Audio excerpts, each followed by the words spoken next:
Welcome to the Breakfast Leadership Show, where we interview global thought leaders on business, leadership, and life. Here's your host, keynote speaker, best-selling author, and chief burnout officer of the Breakfast Leadership Network, Michael Levitt. Welcome back. I've got Greg Giuliano. And Greg, how are you? I'm great today, Michael. Good to be with you. Likewise, really looking forward to this conversation. I do with all of them, but this one in particular really jumps out because, it's talking about a subject that, I deeply care about, and it's, workplaces and culture and how to improve things. So why don't you share a little bit about you, and then we'll jump into the conversation. Yeah, well, so I'm one of those lucky people who gets to do what he loves. In kindergarten, we get graded, at least I did in grade school.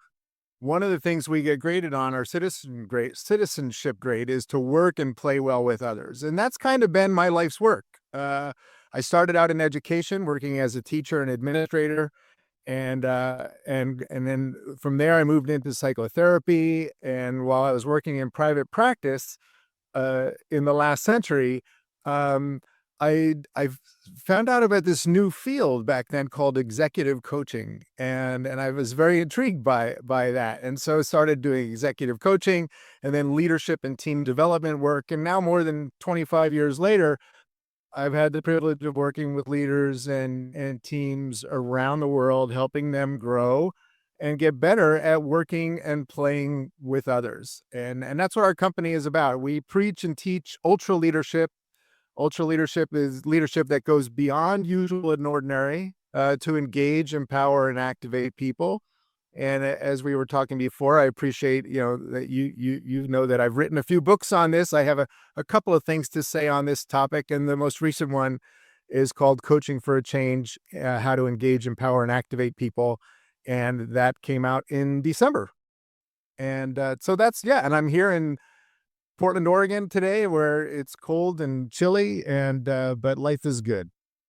That's great. And I always love when I have authors on the show, and, obviously you've written a few books, and eh, it's important because it gathers your perspective from, your long career so far. I add the so far part because you're not done, not even close to being done because the work's not done. And again, the book is just amazing, and I'll have a link to the book, of course, in the show notes. So definitely recommend leaders of all facets of life pick up on it because there's things in there for everybody. Yes, it's geared towards leaders in business and things like that, but even people that are just in the front lines of their organization.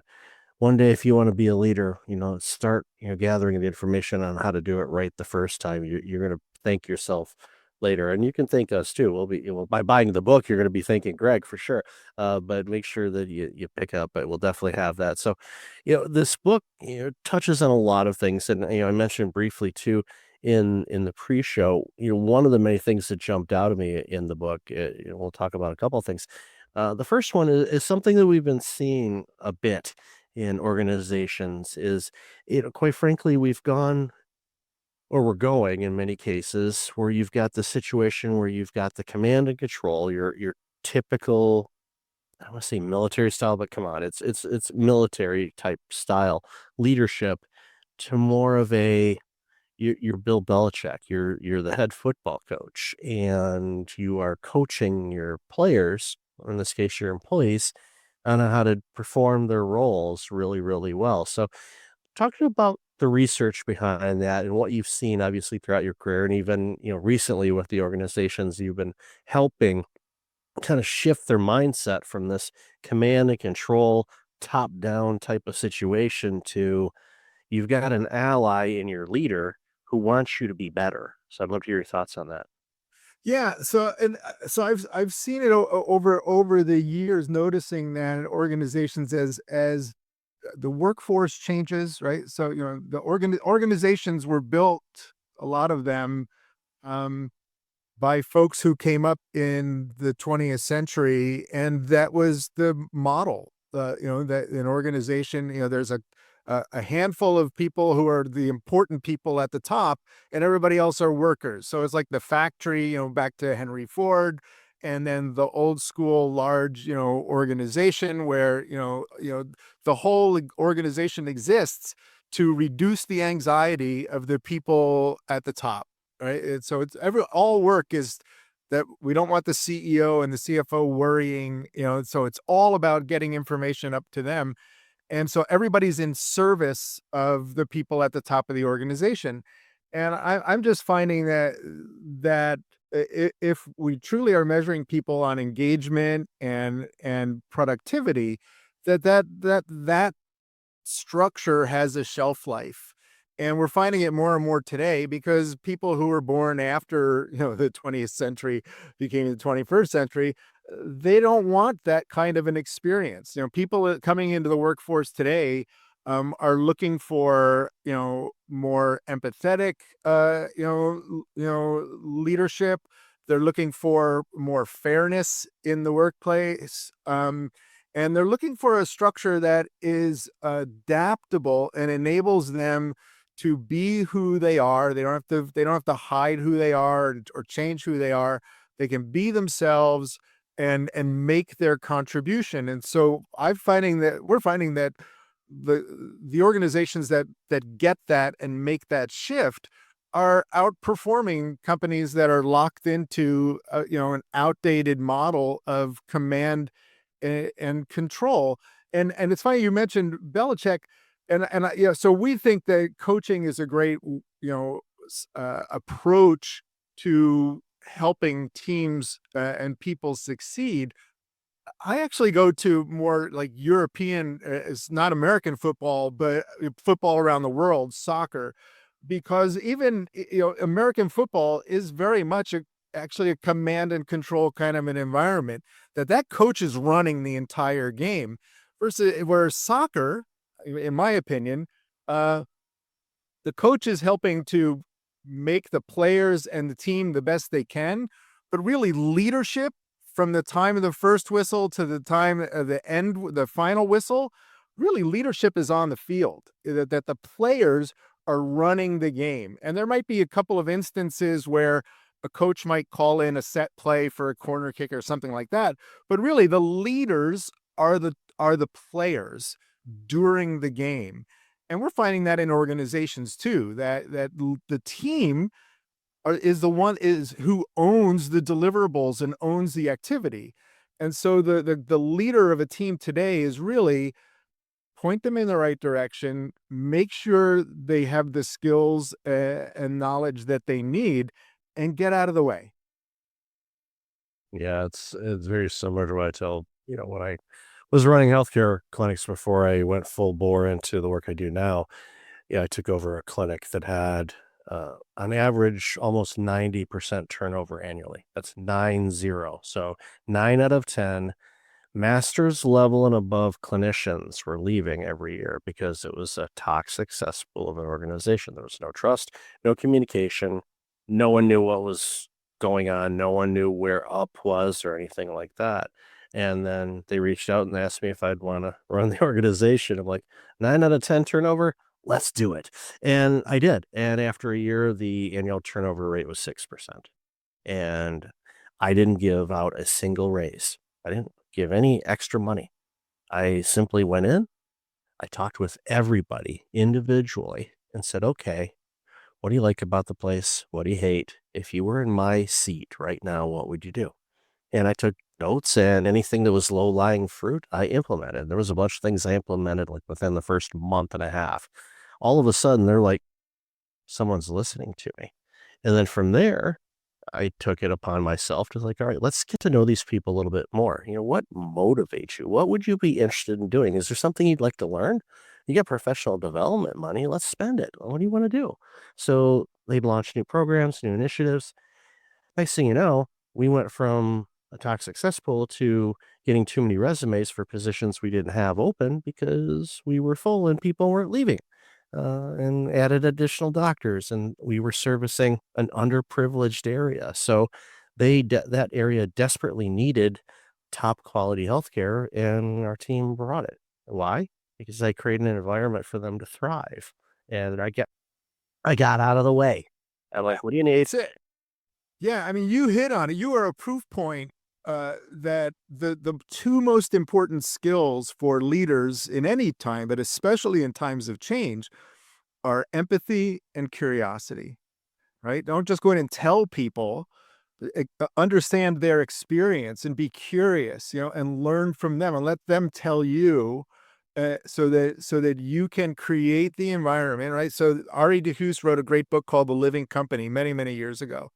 And in it, he says that the job of the leader is to create the conditions for people to voluntarily give their best, right? And that's the secret, right? So how do we as leaders help people be their best and do their best?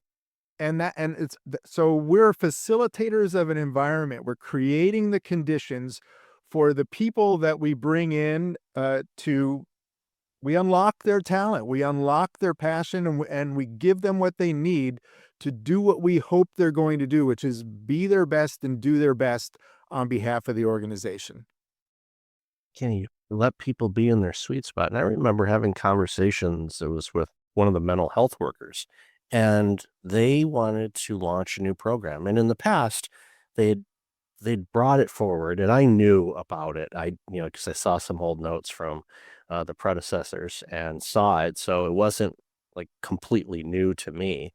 And they came in, and they were well versed. They gave the presentation, how it would benefit the community, what we would need from resources and all of that. And I could tell when they were presenting it that they were still, kind of nursing the wounds from the rejections from the past. So they were presenting it in such a way where I could tell they think I'm going to say no. And I responded, When can we start?" And they kinda looked at me like it was a major league curveball for them. I mean, I might as well, pull off my mask and show that I'm an alien or something because they were like, "What?" And they weren't expecting that answer. It's like, "When can we start?" All right, and then, "Okay, well, let's get the resources. We have that. Who would you like to partner up? Would you would a summer student help with this? Because we bring in summer students to volunteer and whatnot. It's like, would that be helpful or would it be a hindrance? I don't want to just say, here, have a summer student, because that happens too often in organizations. Here, do something with this person. Poor kid is trying to, learn something and they're like bouncing around like, I don't want to deal with it. I want to deal with it. It's like, just find something for them to do. Let them be creative. Ask them what they'd like to do. There's a thought, people. Ask your people what they would like to do. I know that seems a little crazy and out there, but it's there. And again, I want healthy, and you and I are on the same page with this. I want healthy organizations for one reason, for one overall arching reason, because it benefits society. It makes people healthier. They don't burn out as much because I see burnout all the time, had in my own life, and I don't want to see anybody go through that because what happens is it robs society of great stuff, great products, great services. If organizations are healthy and people are operating at their optimum best, because they like what you mentioned earlier in that great book, they voluntarily want to be their best because that shows them growth and they feel it. They're like, I'm accomplishing something. And it gives a boost to their self-worth, which means they show up fulfilled. They show up, they don't have the Monday blues. They coming in, they're crushing it week after week after week. Why? Because they're having fun. They're enjoying it. And when you have an environment like that, that's when you get resumes coming in all the time because people are like, I want that. I want to taste that. And they're like, I can only hire so many people. I don't have, if we can grow our business, maybe, are you good at cold calling? We can grow our business, then we can bring you in. But it is, when you see that, you sense it as an employee. You also sense it as a customer. You know the healthy companies. When you walk in, if you're paying somewhat attention, you can go, okay, this healthy place. People love working here. And you automatically want to be a part of that just as a consumer of whatever they offer. And that can happen for everybody. But too often, as you see all the time, I'm sure, there are organizations that just continually stub their toe or fail or fall apart or a turnstile of employees because they're like, well, oh, we've always done it this way. Well, is it working for you right now? Yeah. Doesn't seem to be. It's for you and I are talking like this, and yeah, we get it. And when I'm speaking in an organization or working, somebody will invariably raise their hand and say, "Yeah, Greg, that's really awesome, but I'm not the CEO. I can't. I don't have power to change the culture of the whole organization." And so what do I do? And so what I say to folks in who, say ask that, and they bring that up is, yeah, but if you lead a team, maybe you don't have control over the whole organization, but you can create a culture just in your team and become that team in the organization that everybody everybody wants to be on your team because you create that kind of an environment, and that begins to have an impact on the organization. That you just set up rules and boundaries of here's what it's like working with my team, here's the way we're going to treat one another, here's the way that we're going to communicate with one another, and here's what our stakeholders and our internal partners can expect from us consistently, so that your team becomes this bubble of positivity in a larger organization. And you find that you have the best retention rates, the lowest attrition rates, highest engagement scores. People want to be on your team because you develop this mindset as a leader, and the skills as the leader of a team, that you are there to serve the team, right? The motto for my new book is "Serve to Lead," which is the motto of the Royal Military Academy at Sandhurst in England. And I think that that's true for all of us, that if we say we're going to lead a team, then we're taking on the responsibility to be of service to the team. The team does not serve me, I serve the team.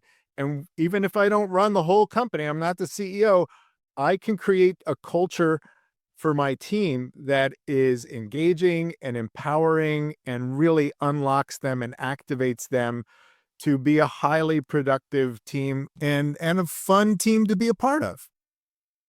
I worked for an insurance automation software company outside of Chicago too many years ago. It's alarming how long it's been, but I worked in the installation department, so there was a dozen of us, and what we would do is every week we would fly out to independent insurance agencies across the US and install our software system. Sometimes it would be a network, it'd be their computers, everything like that.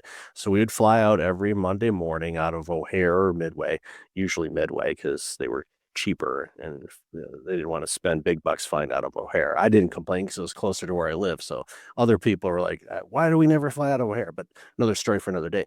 But long story short, our department was kind of viewed as kind of the runts of the organization. They were like an afterthought. We only use you because it's cheaper than outsourcing it, and we can have somewhat control of whatever thing is done. Now, thankfully, the leader of that department, Richard, and then, his sidekick and great buddy of mine, Mark, uh, they decided, you know what, we got to change the dynamics of this department because we shouldn't be viewed as like the cast-offs and people make fun of our department kind of thing. So let's change this up. Let's start doing some stuff together because again, a lot of the installers didn't live in Chicago. There were some that were flying from all over the place. So once a quarter, they decided we're going to bring everybody in. We're going to have a week. We're going to do some training, get them all up to speed on some things. But then we're also going to do some fun stuff, whatever it happens to be, whether we go out to dinner, go bowling, whatever, just get everybody together because we never see each other unless we happen to be paired up on an install. So they did this over a few months. Next thing we're all working. It improved our quality work with each other. We were helping each other out. We weren't pointing fingers. So we started growing as a team and we were getting better at what we did. The turnarounds were better. The feedback we were getting from the insurance agencies were like, using Uber, we were constantly getting 5 stars. I mean, and not only just that, but, long written, this is how amazing Mike was, or Jim was, or Mark was, or Dwayne was, or whomever.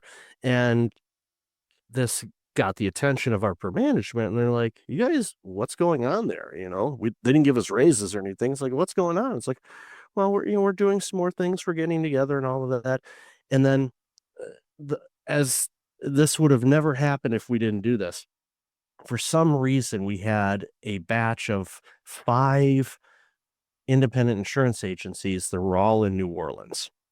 And we basically, to do them all, everybody would likely have to go, because they were all wanting it to be installed around the same time. So a lot of mind mapping and bulletin board stuff. This was before AI would do it for us. Everything. How can we coordinate all of this and get everybody there? How many would need to go on this one and this one? So we brought everybody in. There was an in training thing. So the whole team got together, and it was like a strategic plan. And like, how can we all get these installs done? This one would take a week and a half. This one would take a day or two. How can we get it all done in a week? And we all came together and mapped it out. And we said, okay, the company will have to send the entire installation department to New Orleans for 1 week. And it was like 3 weeks after Mardi Gras, and we were all in our 20s. So this was going to be a big ask, because they all they're thinking, all right, these guys are going to go party all the time, and these installs are going to be horrible. We're going to cost us tens of thousands of dollars to send people to go fix what they did. That didn't happen. We finally got approval. We all went down there. We all had it all mapped out. Some of the smaller installs that would only have like one installer assigned, the entire team showed up. There was 12 of us for one install. We didn't charge that customer any extra money. Why did we send all 12? Because we could get it done in a half a day, which we did. And then we followed up and would stop in throughout the week to make sure everything was great. We did that for all of them. What should have taken like a week and a half, we were done with all of them by Thursday morning. And every one of them gave us letters of recommendation, because it was the best install week the organization ever had. And boy, did we have fun Thursday night. But we'll leave it there. Long story short, they created an environment for us to thrive. We grabbed it, we ran with it, we crushed it. It was the best week that organization ever had. And all of a sudden, people from all the other departments just trying to apply to be installers, because we had the best department in the company. Yeah, it's not rocket science, but it is hard work, because you're creating the conditions. And again, go back to engagement, right? So people don't engage with the organization; they engage with their work. Is my work important? Is it an opportunity for me to show that I'm really good at it? And they engage with other people. So because at the end of the day, business happens through relationships, and teams are about relationships. And sometimes the work gets, the conversations and the work can stress a team. And so the stronger the personal relationships, the better able the people on the team to weather those times where stress is up, or we're having a contentious conversation. Yeah, but at the end of the day, we can still go get a beer together, or we can have a virtual coffee together, or whatever. The relationship sustains us through those stressful moments. And so you are lucky to be on a team where your leader got that if I create the experience for people to engage one another and build their relationships, it makes the team stronger. Yeah, Richard's also a therapist out in Sacramento. So there's a synergy between people that are in therapy and how to make teams better. It's someone should study that a little bit more, if they haven't already.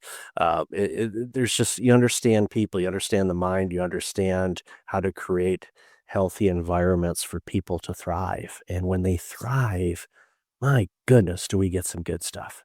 And Yeah. Oh, I think, so for me, I mean, having been both a therapist and a coach, the starting point is different, right? Therapy, something's wrong and you want it addressed.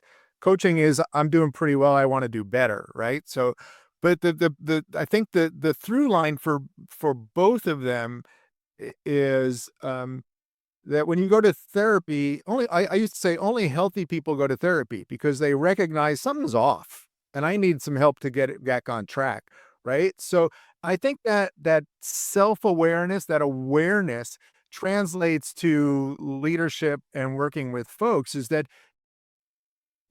you can see when you're leveraging that self-awareness and a capacity for empathy, in order to create a situation where we can all be our best. I think if we create environments that allow people to be their best, those are the organizations that are going to continue to thrive and shine and everything else. So, Absolutely. Greg, love this conversation. Where can people find out more about you and your book and everything else you're doing? Yeah, so thanks. So you can find us at ultraleadership.com, right? So you can find all about me there and our organization, our company, where we provide executive coaching and team development and change consultation. And you can find me on LinkedIn. Please find me on LinkedIn. We'll connect. We put a newsletter out on LinkedIn every week. We have a YouTube channel at Ultra Leadership, where we drop videos every week that share, it's all about us getting better together. And so we try to facilitate that and help out with that. And the book is available. You can find the link on our website, or you can go right to Amazon or Barnes and Noble and pick it up there. Awesome. I'll have all that in the show notes. So, Greg, thank you for being you. I need more people like you out there making these companies healthier and better. So, really appreciate your time today. Thanks, man. Michael, this has been great. I appreciate it.